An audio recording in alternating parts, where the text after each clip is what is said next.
ये कहूंगा कि जब तक हमारे पास दोनों का मौकफ ना आ जाए ना, दोनों फरीक का, एक का हमने मौकफ सुना है ना, जब दोनों का मौकफ आ जाए उसके बाद हम फैसला करें।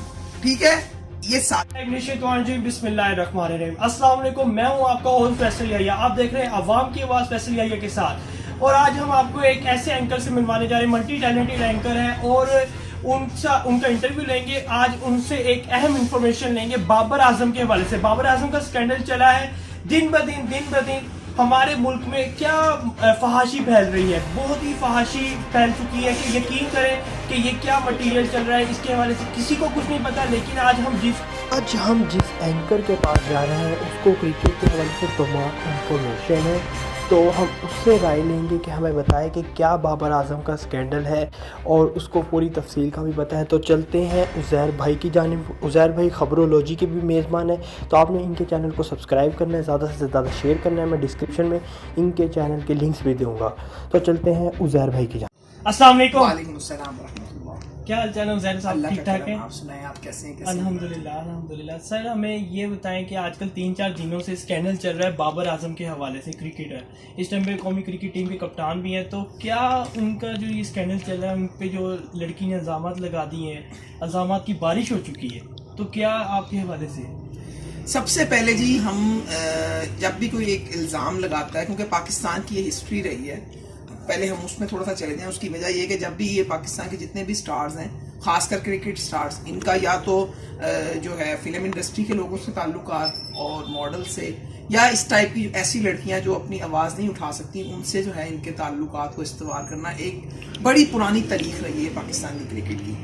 दूसरा मसला ये है कि हमारे पाकिस्तान के अंदर जो सबसे बड़ा मसला है, ऐसी बातें बार बार क्यों होती हैं, पहले ये सोचना चाहिए हमें। उसकी सबसे बड़ी वजह ये है कि जब भी पाकिस्तान में कोई ऐसा स्कैंडल मंजर आम पे आता है या स्पॉट फिक्सिंग का आता है, तो हम सबसे पहले ये कह के टाल देते हैं जी बंदा बड़ा टैलेंटेड है। इसकी हमें बड़ी वाज़ेह मिसाल आप 90s में चले जाएं तो आपको वसीम अकरम की मिलेगी कि उनके ऊपर जो है वो स्पॉट फिक्सिंग का इल्ज़ाम आयद हुआ, सब कुछ हो गया, ठीक है। जो सजा थी वो ताउरुमान जैसे बॉलर्स को हुई, ठीक है, जिनका इतना ज़्यादा कॉन्ट्रीब्यूशन नहीं था। और जो मेन जो लोग थे, जो सारा कुछ बनाने वाले थे, जो गेमर थे, वसीम अकरम वगैरह, वकार यूनुस पे भी हो गया था, वकार यूनुस पे पाबंदी भी लग गई। मैं वही कह रहा हूँ ना, जो लोग थे जिनका बुकीज के साथ राब्ते मजबूत थे, जिनके पावर थी पीछे, जिनको सियासी असर और सूख भी हासिल था, सब कुछ था, उनको छोड़ दिया गया। हालांकि अगर आप उस फैसले को पढ़ें तो उसमें जो है जज ने बड़ा वाज़ेह लिखा है वसीम अकरम के हवाले से। लेकिन क्यों? उसके पास पैसा था, उसकी पहुंच थी। जो बंदा जिसके पास कुछ नहीं है ना उस मुल्क में, वो बेचारा जो है वो लुट जाता है। तो ये तो फिर वही साहब, गरीब के लिए ही कानून है और अमीर के लिए कानून नहीं ये है। जंगल तो का कानून इमरान है। खान साहब ने भी यही कहा था कि मैं गरीबों को इंसाफ दिलवाऊंगा और अमीरों को इंसाफ, मैं उनको भी यानी कि खींचूंगा, अमीरों को भी खींचूंगा। लेकिन ये तो हमारे न्यायालय पे दैला ही हो रहा है। मसला दरअसल ये है कि इस टाइम क्रिकेट के अंदर जिस बंदे को आपने चेयरमैन बनाया है, उसकी पहले एबिलिटी क्या है, ठीक है। वो बंदा एक अकाउंटेंट रहा है आईसीसी के अंदर, ठीक है, खजांची रहा है आईसीसी का। पहले आप उसकी हिस्ट्री देखें। एक खजांची कैसे आके जो है क्रिकेट बोर्ड के निजाम को चला सकता है? उसके लिए किसी का क्रिकेटर होना जरूरी है। देखें ना, मेरी बात सुने, ऐसा तो नहीं हो सकता हॉस्पिटल का एमएस, ठीक है, हॉस्पिटल का जो हेड है वो एक अंगूठा छाप बन जाए आके, या वो आप किसी इंजीनियर को उठा के लें। अगर आप कहेंगे नहीं पढ़ा लिखा बंदा है जी, वो उन्होंने सीए किया हुआ, चार्टर्ड अकाउंटेंट, भाई चार्टर्ड अकाउंटेंट होना एक अलग बात है, बोर्ड का निजाम चलाना, उसको समझना, डोमेस्टिक क्रिकेट में लड़का कैसे परफॉर्म करेगा, वो कैसे ऊपर आएगा, और इंटरनेशनल क्रिकेट के लिए क्या आपने मेयार रखा हुआ है, वो है ही कुछ नहीं। होता क्या है, 2 मैच खेलते हैं, आप उसको स्टार बना देते हैं, वसीम अकरम बना देते हैं। 2 मैच में बंदा उसकी परफॉर्मेंस 0, तो आप उसको वहां पर गालियां देते हैं। तो सर बाबर आजम के हवाले से बताए ना, बाबर आजम ने देखे ना, अब मुसलसल बैटिंग तो अच्छी उनकी चल रही है और वो स्टार भी तीनों फॉर्मेट्स में, और वो पीएसएल में भी इस टाइम पे अच्छे फाइनल मैच आप उनकी तरफ से जीते, कराची किंग्स जीत चुके हैं। और फिर आपने टॉप बैट्समैन कराए गए, उनको टॉप मिल चुका है इस टाइम पे। असल में इसमें सबसे बड़ी बात ये आ रही है कि बाबर आजम की तरफ से ना भी कोई तरदीद ना तस्दीक आ रही है। सबसे बड़ी बात खामोशी है। ये जो खामोशी है ना, इसके अंदर मुझे खतरा लग रहा है। मे भी हो सकता है क्योंकि एकदम से बाबर आजम को जो फेम मिला है ना, उसको मतलब तीनों फॉर्मेट की जो है वो क्रिकेट के ऊपर जो है उसको कप्तान बना दिया गया, T20, टेस्ट, वनडे, ठीक है। लेकिन ये नहीं देखा गया कि उस बंदे को अभी उसकी उम्र क्या है, उसका तजर्बा क्या है। सिर्फ उसकी परफॉर्मेंस ठीक है, पाकिस्तान की टीम में उस जैसे परफॉर्मेंस अभी तक किसी की नहीं है। जो इस टाइम 11 खिलाड़ी है, 15 या 30 या 35, जो मुख्तलिफ कैटेगरी जो है से उनको मिलाया जा रहा है। मेरे ख्याल में ये कहना कबल अज़ वक्त होगा, क्योंकि पाकिस्तान के अंदर इससे पहले भी एक बहुत नामवर स्टार आए थे, आसिम कमाल, ठीक है, मिडिल ऑर्डर बैट्समैन थे, Left बहुत handed, अच्छा, लेफ्ट हैंडेड थे जी बहुत अच्छा खेलते थे वो। लेकिन होता क्या पाकिस्तान में जब कोई बंदा चल पड़ता है ना तो अचानक से उसका जो है वो कैरियर खत्म। मैं आपको एक मिसाल दूंगा फवाद आलम की। फवाद आलम टेस्ट क्रिकेट में नहीं चलते थे एक जमाने में, जैसे उन्होंने 2 सेंचुरियां ऊपर नीचे मारी उनको ड्रॉप कर दिया। ये मसाइल है हमारे। देखें अब ये अक्ल से सोचने की बात है। आप किसी भी दुनिया क्रिकेट में चले जाएं, कहीं पे भी आप रिसर्च करें, ऑस्ट्रेलिया की क्रिकेट है, ठीक है, उसके अलावा इंग्लैंड की क्रिकेट, आप उसको देखें वो क्या करते हैं, वो रिकॉर्ड्स की बेस पे लड़कों को आगे लाते हैं। वो ये नहीं करते मेरा चाचा मेरा भांजा, कोई नहीं। ये सिर्फ अकरबा परवरी सिर्फ पाकिस्तान के अंदर ही चलती है या इंडिया के अंदर चलती है। बिल्कुल ऐसे ही सर, ऐसे ही। तो सर बाबर आजम को क्या एक्शन लेना चाहिए कि मेरे ख्याल में बाबर आजम को फौरी तौर पे जो है ना या तो वहां से अपना वकील हायर करना चाहिए जो यहाँ पे जो है, क्योंकि अब सुनने में ही आ रहा है कि वो जो खातून थी जिन्होंने उन पे इल्जामात लगाए हैं वो अब जो है अदालत से उन्होंने रजू कर लिया। तो जाहिर सी बात है बाबर आजम को भी अपना वकील करना पड़ेगा, क्योंकि इस टाइम वो दौरा न्यूजीलैंड पे हैं और मेरा नहीं ख्याल कि इस टाइम उनको दौरा छोड़ के आना चाहिए। नहीं तो अक्सर लोग, वैसे मेरी जाती राय ये भी थी और अक्सर लोग ने मुझे यही कहा कि उनको दौरा मुलतवी करके वापस आ जाना चाहिए। नहीं, उसकी वजह ये देखें, आप टीम एक प्लान के साथ गई है, ठीक है, ऐसे मौके पे एक मिसाल अगर वो वापस आ जाते हैं, देखिए 2 महीने बाद आना तो है उन्होंने पाकिस्तान, वो कोई नवाज शरीफ तो नहीं है जो बाहर जाके बैठ जाएंगे दुम दबा के, ना वो कोई लीडर है, वो एक टीम के कप्तान है। इस टाइम अगर वो वापस आते हैं तो आपके पास ऑप्शन नहीं है कि आप नायब कप्तान किसको बनाते हैं, फिर टीम का मोमेंटम वो खराब हो जाएगा, सब टूट जाएगा। जो एक जिस सिनेरियो के साथ टीम को आपने सेट किया हुआ है, जो आपका गेम प्लान है, वो सारा जो है पाश हो जाएगा। तो सर ये भी तो देखे ना अब, जैसे कि पहले सरफराज अहमद ने हमें चैंपियन ट्रॉफी जितवाई और वो मुसलसल एक T20 में भी एक अच्छा फॉर्मेट लेके चल रहे थे, मुसलसल फतवा जितवा रहे थे पाकिस्तान लेकिन मैं और उनको पीछे कर दिया, बाबर आजम को आगे ले आए। ये इनकी पॉलिसियां। सबसे पहले मेरी बात सुने, देखिए मेरी बात सुने, जरूरी नहीं होता सिर्फ कप्तान आपको मैचेस जितवाए, कप्तान की अपनी परफॉर्मेंस जो है उसका भी बड़ा अहम किरदार होता है। देखिए मैं अगर 0 रन पे आउट हो रहा हूं, टीम मेरी मैच जीत रही है और मुसलसल मैं जो है वो 10-15 मैचेस में मेरा 150-200 रन है, तो कोई फायदा नहीं है।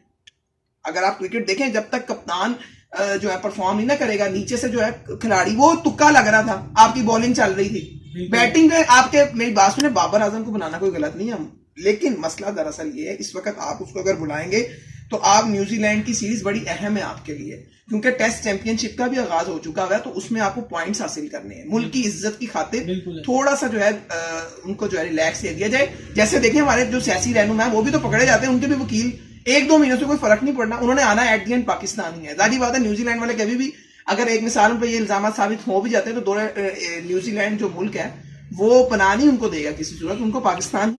सर हमें ये भी राय दें कि अभी कोविड-19 की वजह से उधर मुसलसल लोगों के जो क्रिकेटर्स हैं उनके मुसलसल पॉजिटिव टेस्ट आ रहे हैं, पॉजिटिव टेस्ट आई जा रहे हैं और इमेज हमारा ख़राब हो रहा है। शुएब अख्तर साहब कह रहे हैं कि टीम को वापस बुला लिया जाए, क्योंकि हम डोमेस्टिक टीम नहीं, हम पाकिस्तानी टीम है, हम टॉप 5 में हमारी रैंकिंग आती है और फिर हम वर्ल्ड T20 जीते हुए, चैंपियनशिप जीते हुए, एशिया कप जीते हुए और फिर 1992 का वर्ल्ड कप जीते हुए। तो सर हम लोग कोई मामूली टीम नहीं, शुएब अख्तर कह रहे हैं टीम को वापस बुला लिया जाए। नहीं, मेरा नहीं ख्याल टीम को वापस बनाना चाहिए। उसकी वजह यह है कि आपके एक्सपेंस लगे हैं, मुल्क के खजाने से इनको रकम पे की जाती है, इनकी जो है वो तनख्वाहें दी जाती हैं, फिर जो आप न्यूजीलैंड की ये प्रवास जिस जहाज़ का इस्तेमाल करते हैं उसमें बिजनेस क्लास में जाती है टीम हमारी, उसमें अखराजात होते हैं, फिर होटल के अखराजात अलग हैं, फिर ट्रांसपोर्ट के अखराजात अलग हैं। इन सारे एक्सपेंस को देखें, एक मिसाल है दौरा मुलतवी होता है तो न्यूजीलैंड की क्रिकेट बोर्ड को तो नुकसान होगा, पाकिस्तान क्रिकेट बोर्ड को भी तो नुकसान होगा ना, आप मंजिल पे पहुंच के मंजिल को हासिल ना कर सकें, ठीक है, ये चीज देखें। सेकंड ये है कि ये एक वबा है, इंडिया और ऑस्ट्रेलिया की सीरीज वक्त जारी है, ठीक है, और उसके अलावा जो है कोई मसला नहीं है। देखें ये वबा है, इंशाल्लाह दूर हो जाएगी ऐसा ऐसा। हाँ, इसमें ये है कि टीम जो है ना, क्या कहते हैं, टीम के जो मैनेजर है, टीम मैनेजर और जो उनके साथ जो उनके अफराद गए हैं, उनको चाहिए कि खिलाड़ियों पर नजर रखें, उनको पाबंदी करवाएं कि भाई आपने बाहर नहीं जाना, आपने गैर जरूरी काम से बाहर नहीं जाना, अपने कमरे से नहीं निकलना। देखिए इस वक्त हमारे मुल्क की इज्जत का सवाल है, अगर हम वापस इमेज भी हमारा खराब होगा, डेफिनेटली होगा। उसकी वजह यह है कि जब आप उनके SOPs को फॉलो नहीं करेंगे, वो जो उन्होंने प्रोटोकॉल्स दिए आप उसके साथ नहीं चलेंगे, तो आप पाकिस्तान की बदनामी होगी और उसका नुकसान आपको पॉइंट्स की सूरत में भी भरना पड़ सकता है। जो ICC जो टेस्ट चैंपियनशिप चल रही है उसमें भी आपको नुकसान हो सकता है उसके हवाले से। तो सर अब बाबर आजम का तो भी बताएं कि उनको अब आगे क्या लेना चाहिए, कि वो जो उन्होंने लड़की ने इल्जाम ये भी लगाए हैं कि मेरे साथ इनका 10 साल से रिलेशन रहा है और वो कहती थी कि ये हमारे मोहल्लेदार थे और हमारा इनके घर में आना जाना होता था, और फिर लड़की ने ये भी बयान दिया कि ये मुझे इन पे मैंने पैसे खर्च किए हैं, पैसे खर्च करके बाबर आजम मेरी वजह से आज ऊपर आए हैं। और वो कह रही है कि मेरी वजह से ऊपर आए हैं, ये इनकी काबिलियत भी थी, लेकिन ये कि इस पे इन्वेस्टमेंट मैंने की। सबसे पहले इसमें जो आती है ना चीज, वो आती है वालिदैन की तरबियत। अगर आपने बच्चे को बचपन से सिखाया हो ना कि जो आप पे एहसान करे तो उसका बदला एहसान से दे, वो वालिदैन का काम है। ये बचपन से बच्चे को सिखाया जाता है। हमारे यहाँ ये होता है कि जब कोई बंदा, उसको फेम मिलता है, उसके जो है फैन फॉलोइंग बन जाती है, उसके बाद वो अपने मोहसिनों को भूल जाता है। इसकी आपको बहुत सी मिसालें मिलेंगी, क्रिकेट में भी मिलेंगी, फिल्म इंडस्ट्री में मिलेंगी, मीडिया के अंदर भी मिलेंगी, हर जगह पे सियासत में मिलेंगी, भी हर जगह पे है, सियासत में भी मिलेंगी। है। वजह यह है कि उस लड़की ने इल्जामात लगाए हैं, उसके साथ उसने कुछ सबूत भी पेश किए हैं, बिल्कुल लेकिन ऐसे ही है। अदालत जो है, हमारी अदालतें जैसी भी हैं, लेकिन अदालत जो है वो सबूतों की बिना पे फैसले करती है। बिल्कुल ठीक ऐसे ही है। अगर वो मुलजिम पाए गए, मुलजिम करार पाए, तो इंशाल्लाह हमें उम्मीद है कि उनको जो है सजा मिलेगी। तो फिर उनको कप्तानी से हटा दिया जाएगा। मैं कहता हूँ कप्तानी से ना हटा दीजिए, लाइफ टाइम बैन लगा दिया जाए, किसी किस्म की क्रिकेट में वो बंदा हिस्सा ना ले। देखें, रेप करना एक अलग चीज है, ठीक है। आप रहते हैं पाकिस्तान में, पाकिस्तान एक इस्लामी मुल्क है। अगर आपने गर्लफ्रेंड्स रखनी है, कोई इस तरह के रिलेशन रखने हैं, आप बाहर चले जाएं, इंडिया चले जाएं, अमेरिका चले जाएं, ऑस्ट्रेलिया चले जाएं, न्यूजीलैंड चले जाएं, दुनिया बड़ी पड़ी, आप यूरोप में चले जाएं। बिल्कुल ऐसे आपने एक, क्योंकि देखें मेरी बात सुने, जो क़यादत कर रहा होता है ना, उसका जो है ना दामन, वो बिल्कुल साफ होना चाहिए, सफेद कपड़े की तरह। ठीक है, वो इस वक्त 11 खिलाड़ियों के कप्तान नहीं है, वो इस 22 करोड़ अवाम की कप्तान है, उनकी नुमाइंदगी कर रहे हैं वो।